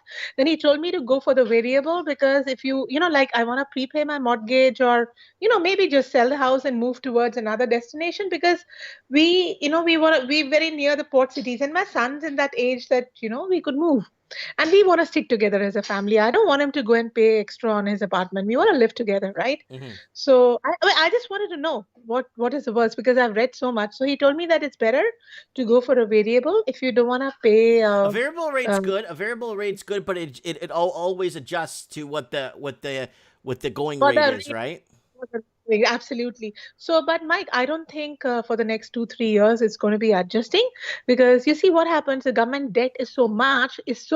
They've borrowed from the future so much that they cannot pay. If they pay so much of interest, how much the debt's going up. It used to show the debt meter every time I see in your program, right? Hold on. So we got Red Bill Gary saying one more thing again. The U.S. had a reality check in 2008, right? Where Canada just kept going up, and Australia, and New Zealand, and the UK just kept going up. And I'll tell you why. Because they allowed people to park their money in those countries. Yes. Yeah. That's what I was coming to, PM, AML. I heard boom, bust. And I also, when you told me that he needs one more subscription for a 3,000 sub, I did. But okay, let's see. Boom, bubble, bust, repeat. Boom, bubble, bust, repeat. Is he at 3 large? Oh, no, it's still at it's at 2,999 still. So there is something which YouTube does, right? Because after you said this, I then subscribed, right? And it did not go to his account. No. So I guess they probably upload at the end of the day or what? I have no clue. No, it usually does it live. Guys, I just left a link in the comments there. If you don't mind subscribing to Boom Bubble Bust Repeat, he was early on the show. Former Las Vegas resident. Yeah, he said he's one away. So Steve Stevens just came in the comments. Steve Stevens, can you please subscribe to the link that I left in the chat, please? And Blunt News did. I think Gem Rose did. Because when he was shot that's when I clicked and it didn't still add up to his kitty, right? So really? I don't know what's happening. Yeah, I did it when you said he's one shot. So that's when I clicked and did his subscription because I want to help, the best that I can to this world. right? So it did not increase his kitty, and I noticed it because then again you said it, which is strange. Yeah, everything's this life. What we see is not truth. It's all rigged. What we see is a smoke screen. It's no more the truth. And carrying a $1 million mortgage is like carrying a millstone on my neck, and I don't want to do that. Mm-hmm. So I bought something in my budget, which has already gone up, but I don't care because that's where I'm going to be living in. It's my home. If I don't get it, good for me because I'm not losing anything. He And I just hit feel rent. 3,000. Sorry, he just hit 3,000. He just Perfect. hit 3,000. Superb. 3 large. He's at 3 large right now. So he was talking about AML, and I when I was in Dubai in 2000, I signed up we opened up the IMF. Dubai was never a signatory to, it was it's a safe haven to park these kind of funds. So now, Right. well, now they are. Now they've stopped it, but I don't know in what effect they've stopped. AML, PMLT. Anti-money laundering and proceeds of terrorism act and stuff like that. So I just know one thing for sure. In India, there is a drive to clean up the whole mafia. The nexus of drug and human trafficking. They're really doing it, Mike. I see those. I hear my friends chatting about it. And these days, there is a narcotics control bureau. There is enforcement department, which is basically looking at economic transactions. So I'm so happy things are changing. But Canada, no comments. The Canada is very kind in Canada. So, It's packed full of the AML, PMLT, whatever. The mafia. So I feel that, Mike, Canada is a real safe haven for these kind of funds. Yeah. parking your money, yeah. Oh, yeah. Believe me, because Mr. T is all over, and he did who what the builder scam. Now I personally feel that there was much more than that bill had to go.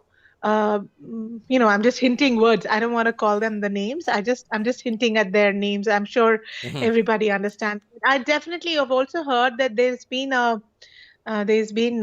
embezzlement in drugs. Mike, we read these things every day. The people dying of doing drugs. Why don't they ban them? Why don't they clean it more up? people are dying of opioid and fentanyl overdoses in BC in the month of June or July than died all over Canada from COVID. Yep. Yeah, that's it. See, this is what I'm saying. And all these illegal, flesh trade and things like that. Just look at the pedophiles. Just look at the number of pedophiles. Let's see what the government is doing. I don't know what they are at. What are these guys doing? I don't think this current government we have is allowed to actually run his country properly. I just think that's just me. I think the Australian government is the same, and I think the New Zealand government is the same too. Yeah, so it's all the Commonwealth countries, and you just see the cleanup in India, Mike. Just look at the cleanup in India. Just read about it. There's a big cleanup drive. The NCB, the Narcotics Control Bureau, and they're just catching every biggie possible. They don't care he's big or small. I mean, if you want to live healthy, live and let live. Just can't destroy the youth life by giving them drugs. You just can't make it a fashion statement. And then this housing industry, it's a big mess, Mike. I don't think they're ever going to clean it because they own it. This is Canada. I mean, if we have to learn... our GDP is a house. Canada, come to Canada. We're proud, free, and brotherhood. And our economy is built off construction, building homes. Which does not belong to you. Right? Which does not belong to you. It belongs to the government. So you're paying a rent. Every mortgage you pay a rent to them. I don't know. It's very difficult. It's not rocket science to understand.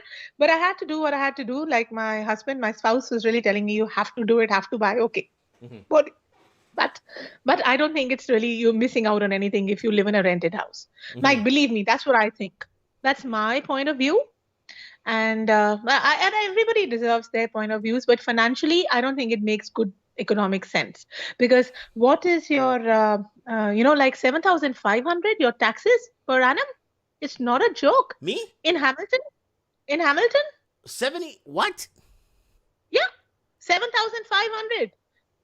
Okay, guys, It's my Hamilton's like the steel town of Ontario. It's like, I don't know, an hour drive from Toronto. and I'm talking of a basic house. 7 large for property tax? Yeah, 7.5, Mike. Wow. So this would be like Baltimore. Like Hamilton And reminds me of that's my Baltimore. property tax. I'm talking of myself. Wow. I'm not talking of anyone else. No, I'm right?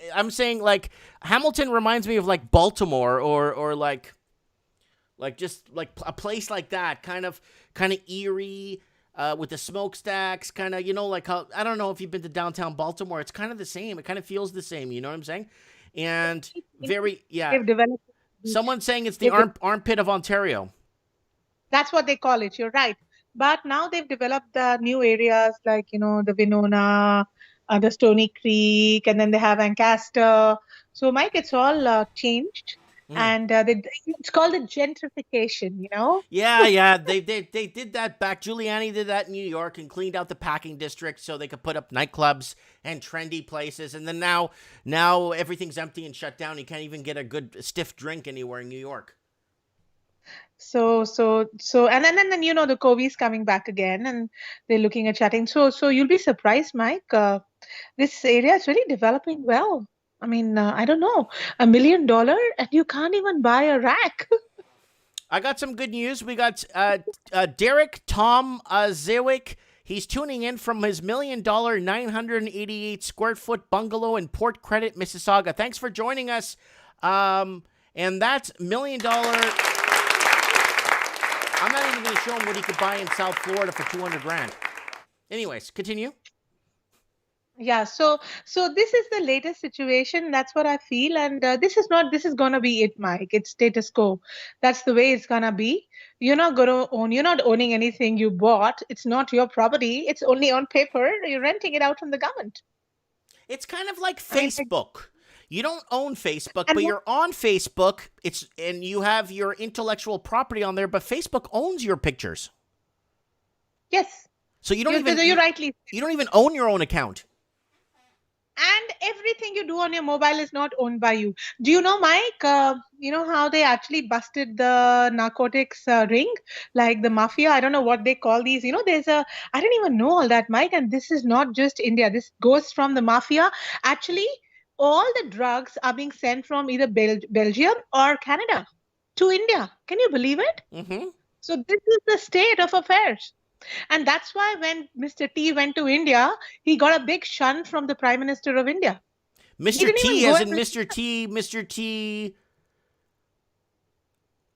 T. Oh, okay. I know. I thought you were talking about Mr. T from WrestleMania 1 and the A-Team. I know who you're talking about. You're talking about JT.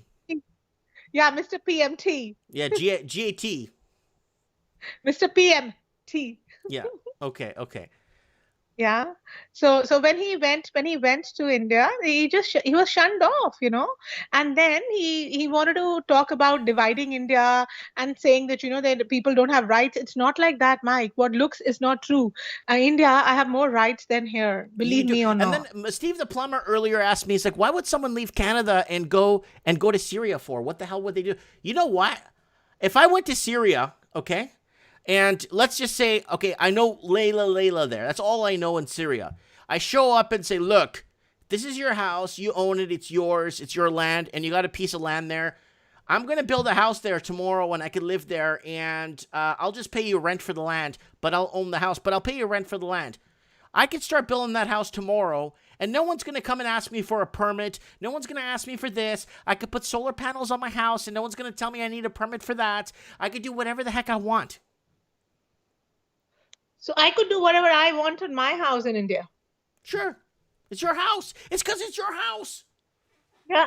And here, if I want a lookout window or a sun window or a solar window, I need a permission. And these builders don't, Well, they have this mafia which comes in and checks. And that's why they didn't want to make any more changes to my house, because they said that, they'll probably have to call in an inspector for every change. So I wanted a fireplace. They said, no, we can't do it. Because they've already done the drive also. I don't know. You know, I accept. He said, this is your contract. we as a builder will not make any more changes to it. You take it or leave it. Whoa. So what is not mafia Raj? It's a mafia attitude, Yeah. This is total mafia language. That's how Yeah, they talk. it's like when somebody really needs the money to pay their rent. Do you want the money or not? Well, but the interest rate is Yeah. 30%. Come on, you got to pay the rent. You want the money or not? You're a beggar if you go buy your house here. You're pleading, please give me a house. Be kind on me and give me a house. Mhm. So I was losing my temper, and my husband was, let it be, otherwise the house will go away, Mhm. So I don't know, what is this, Mike? What is this? It's just not right? Ashima, it's just what is becoming the new normal. And our kids are going to be indoctrined into this new normal as a normal thing to be part of. And So nobody knows how to even speak up. They give you, No they one- teach the kids to hail Hitler. Yeah. I don't know, Mike, what is this happening to our society? Yeah, Have you anyone ever seen speaks up, they start doing stuff like that. It's really scary. They start calling you a socialist and all this stuff when you speak up. I know, you're right. And the problem with that is people do not negotiate for themselves anymore. Yeah. So anyway, this is no more a democracy, it's an oligarchy. But Mike, and it's just not here, it's all over the world, as you said, all these Commonwealth countries. So you don't have a lot of respite, you might be lucky, and then there's no guarantee. The problem is these government guys which we've created, this police that we've created for ourselves and made a big mess out of our society. So they forget about socialists. These are all communists. I don't know what they are, militarized, mafia, who want us to just bend to what they say. And we have actually, as I said, Mike, you have no rights. If you're quiet and you take it, you're good. China. Because then they will be thankful to you on paper. They'll be very kind to you because you accepted their mafia business and stuff like that. And you're succeeding to your excess. You're succumbing to whatever they want you to do. That's it.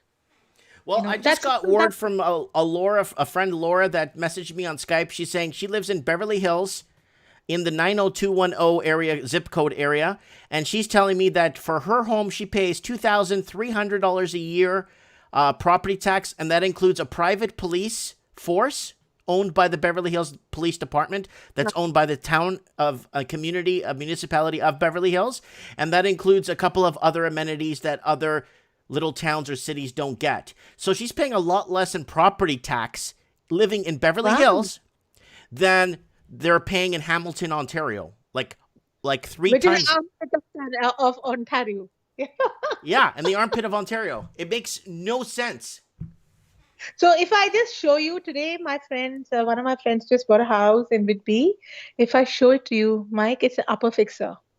Yeah, it's probably we could probably find the same house in Georgia for like 40 grand. Renault, upper fixer Renault, and 1 million, Mike. When I saw it, I got million pesos? What to say? I paid quite a lot. Well, I didn't pay $1 million. I stuck to my budget. I did stick to it, and I was lucky. If I'm lucky, I get the house, that is, because there's that sword hanging on my neck. I will, as you said, I just may not get it. If I don't, I don't. I mean, I'm not a greedy person. If I don't get it, that's what life wants me to go towards. That's going to be in my interest, Mike. I feel that I've been happy to go lucky, and I'm going to stay that way. Whatever life throws on my way, I'll take it.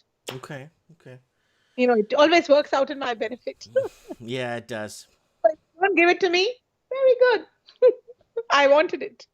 That's how I wanted it to be. I will accept it because I'm not losing anything. I don't think living in a 2,000 square feet house and paying the rent that I am, I'm okay with that. I know That's fine. Yeah, hey, at least you're not paying triple property. You're not paying triple property tax in Beverly Hills is. In anticipation of my property going up. My God. Yeah, my house has gone up so much. I mean, how is it practically possible that they go on so much? I think they just spread that rumor, look at all these rumors. You heard that song, right? The rumors, you know. So that's it. The people just rumor and they just rumor. And that's everybody's just playing a house sell game to each other. Remember when in kids we used to play the house game? Or Duck Duck Goose. The number one game we used to play when we were children was House.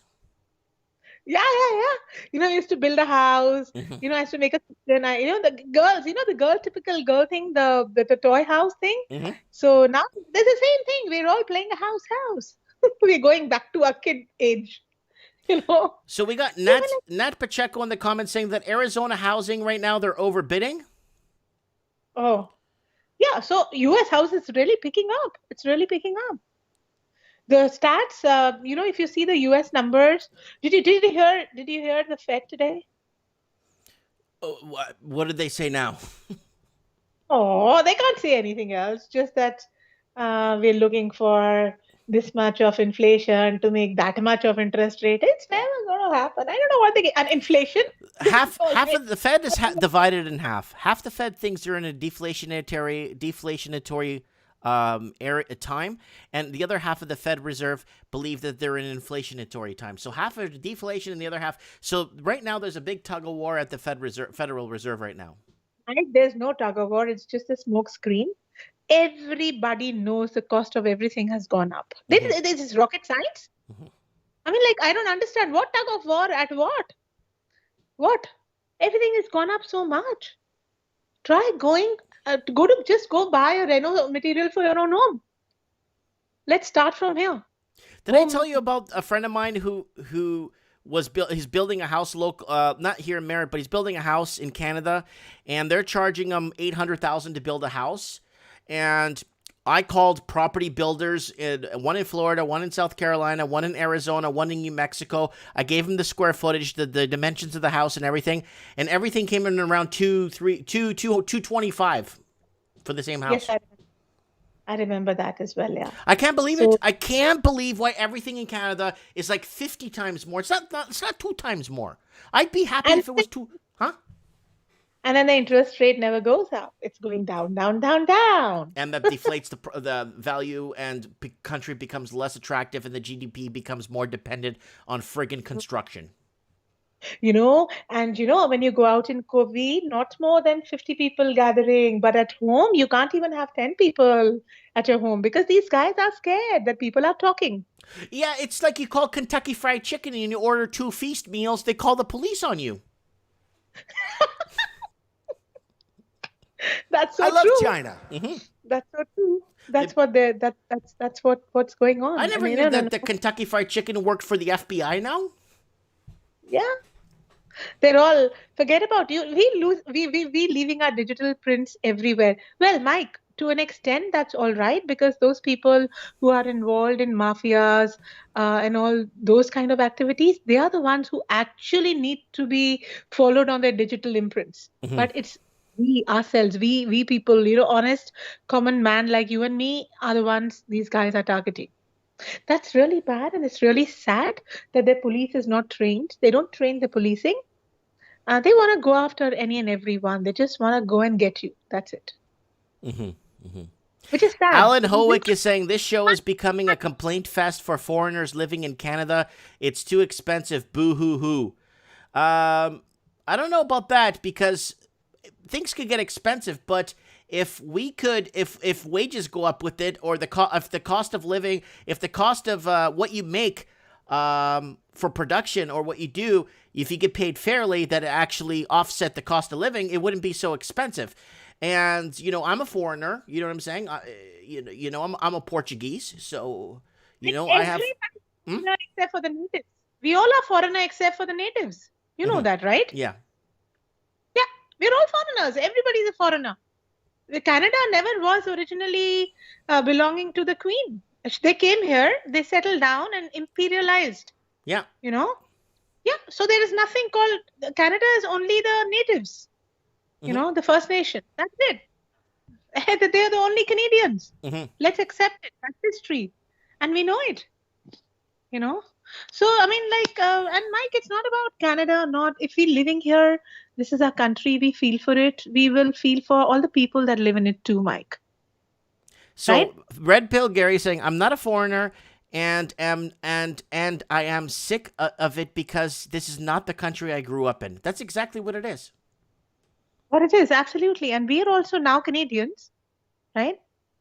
We're permanent tax. We pay our taxes. We're honest. We're all, and eventually, Mike, we all human beings. Forget about being whoever we are, Mm-hmm. right? And we have some human rights, and we also owe these to each other, to make a society a better place to live in. Mm. We just don't talk about it. We also do something about it, right?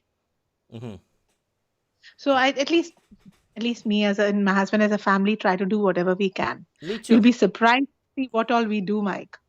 What all my husband does. You'll be surprised. We do free, he gives free lectures and tries to train people for free, besides what he does full time. Mm. So we are those, I feel that, it's nice to give back to the society what we get. But this builder mafia, I don't know what these guys operate on.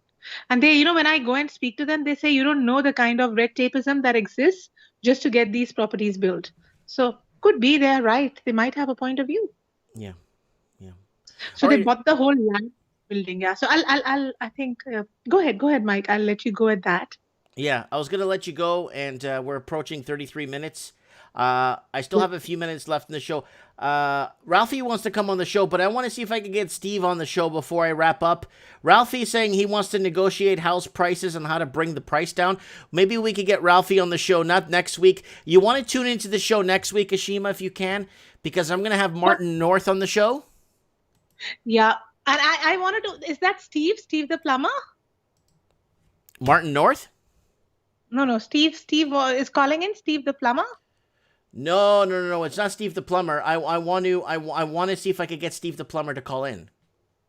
Yeah, try to get him in as well. Yeah, and also take your other callers. I heard the boom bust. Bust repeat, yeah. Triple B. Yeah. Yeah. He was so good. Yeah, AML and yeah, Mike. They just make these laws and don't even follow it. Yeah, it's I all don't Mickey know. Mouse. It's all Mickey Mouse. Yeah. Otherwise, you'll be, you'll be having these people, with these money snow washing. They'll all be, we won't have any tax havens, and we Yeah. won't have people taking drugs and dying, as you said. Yeah. If we had honest people. All right. Then I'll let you go. And yeah, lovely listening to you as usual and talking to everybody in the room on house. Right. Good night. God bless you. Bye. You have a good one. Bye. That is Ashima giving us an update in her neck of the woods on what's happening. What else do we got here? Who else do we got here? Guys, I'm going to leave you a link to this. I want to see if I could call Steven in before the show ends. We're going to end the show in a few minutes here. Guys, please sign up for this show. I need you guys here.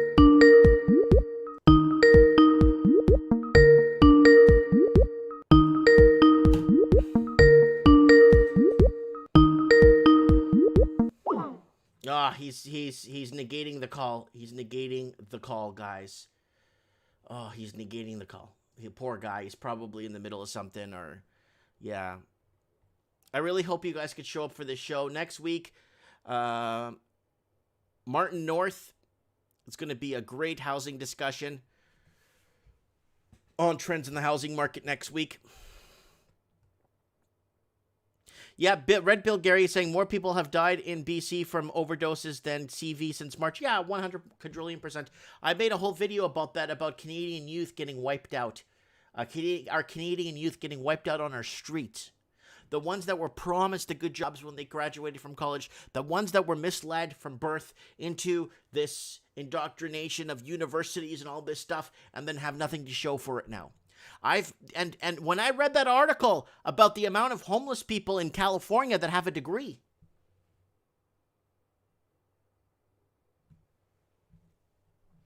and that's the problem right there.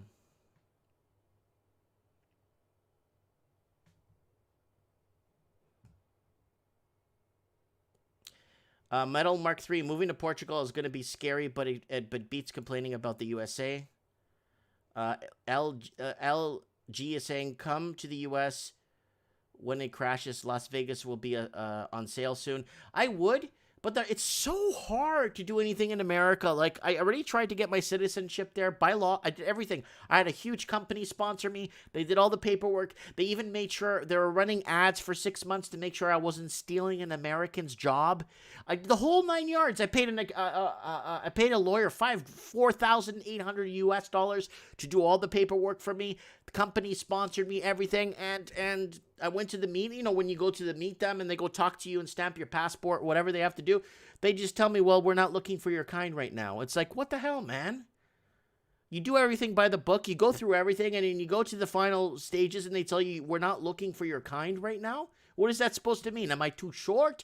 What am I, like, my hair is ugly? Like, what is it? Anyways, don't forget to join this next week. I need you guys here next week to support the channel and show other, people that we have people here, lots of people on the trends in the housing market.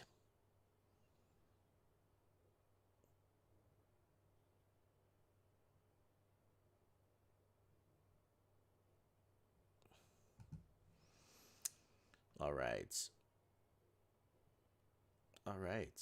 We're approaching our second hour now. I'll get Ralphie. Ralphie, I'll get you on next week or after week after. Maybe I don't know how long he wants to discuss, but oh, Mike in the Night, guys. Don't forget to set your reminders for Mike in the Night. Let me go to Mike in the Night here from the channel. Guys, this Mike in the Night, man, this is going to be a good one. The Raven has a very important declaration that he needs to announce to everybody. There's a major declaration that's going to be declared this Saturday. So the Raven said he will be sending this declaration to everybody on the channel so they know what is happening.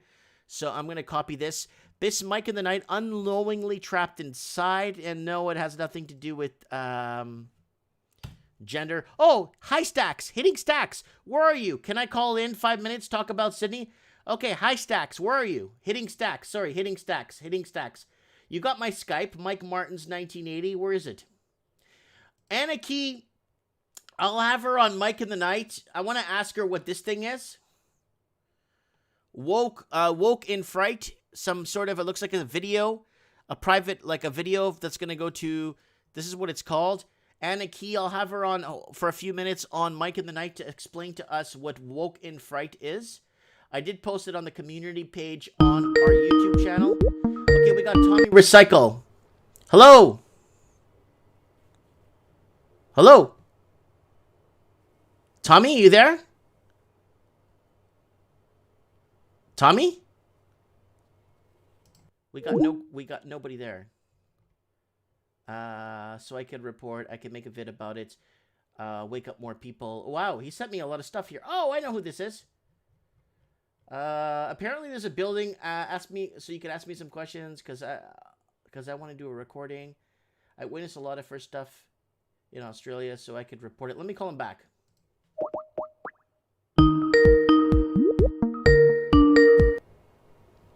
Tommy, is that you? Tommy? Tommy? Hello? Hello? Well, Tommy's not answering his Skype. That's weird. That's really weird. Anyways, Mike in the Night, set your reminders, please. I need you guys there this Saturday. Depending on what the weather's like. I hope a lot of people could tune in. If the weather's good, I don't get too much people. And then also, Boom Bubble Bust Repeat, thank you for subscribing. He was the first caller on our channel. Thank you for subscribing to him. We got him over 3,000 subscribers. Thank you very much. I appreciate it. Showing respect to our callers, you know. I mean, I could offer them a beer or something, but it's kind of hard, you know. Guys, go ahead and follow me on Instagram. There's my Instagram. If you guys want to follow me there, go ahead. You could send me show tips here. I get a lot of... for some reason, it's easier to follow Instagram with messages than Facebook. They monetize my messages. Ooh, Jada Mills has a new single. So I'm going to promote that. I'm going to probably get him for 5 minutes on Mike in the Night talking about his new single. reggae single that he's got out, and his reggae music is really good because it's just like Bob Jacob Marley's. It's all about politics. It's all about politics, right? This is my Facebook page. I have 115,000 fans on my fan page, and Facebook says I am not a credible person. That's why they won't make me into a public figure. There's Anaki's thing right here.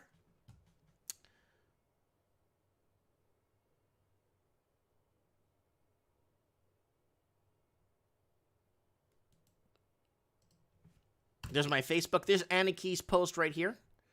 Woke and Fright.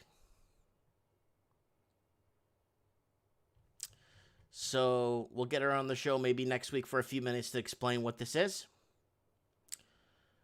Or give us I want to hear it from her, right? That's my Facebook.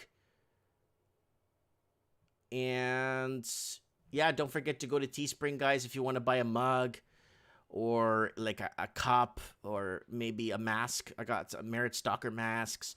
I got a bunch of cool stickers, cool towels, tights. Lots of cool stuff if you guys want to help out with that. No problem.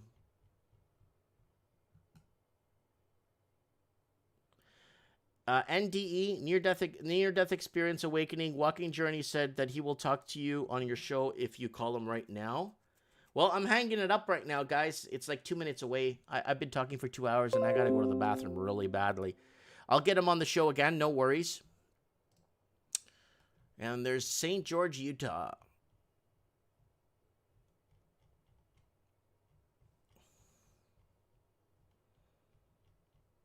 Metal Gear Mark III says he does not use Facebook, a.k.a. CIA book. Yeah, you can't blame him.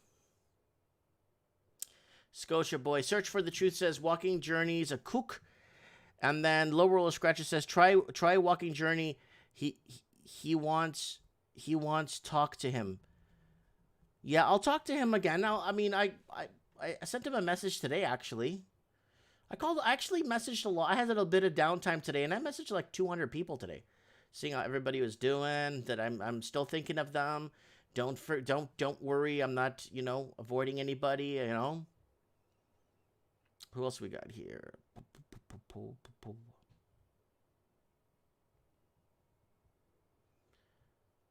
Well, we got to get Anthony back from downtown Detroit.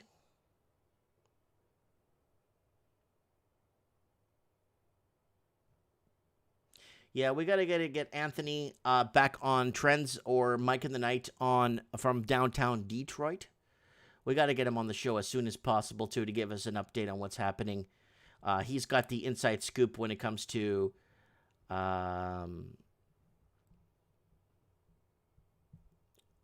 inside scoop of what's going on. Mitch Madden says Martin North is a straight shooter, Mike. Oh yeah, for sure. We got to start ramping it up on the show here. You know what I mean? Yep. So Tignim is signing out.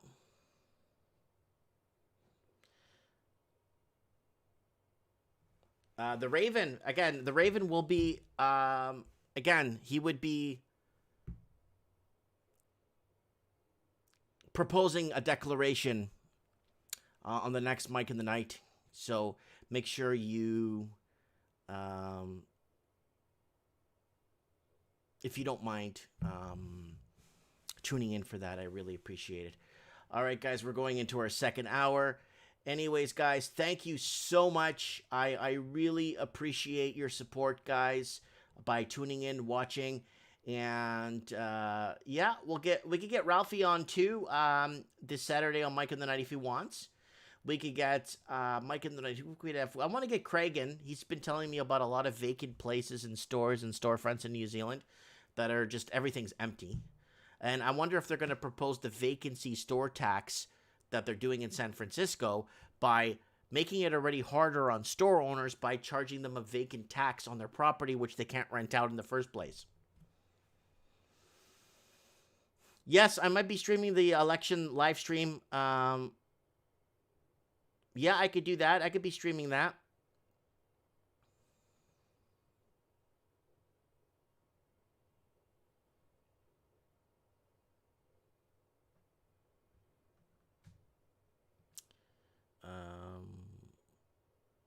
Yeah, everyone's saying that they love Blunt's call-in. Oh yeah, Blunt is Blunt when he was on the boat. I don't know if you guys remember that from like 2 Mike in the Nights ago. He was he was kind of passed out. Watch not this Mike in the Night, but the one before when he was on Barbara Streisand's boat. Check that one out. That was a good Mike in the Night from 2 Mike in the Nights ago. Anyways, guys, thanks for watching. Guys, thanks for tuning in to Trends in the Housing Market, guys. It's been a great show. It's been, 225th episode. Guys, take care. And if you can't take care, please stay safe. Thanks for watching.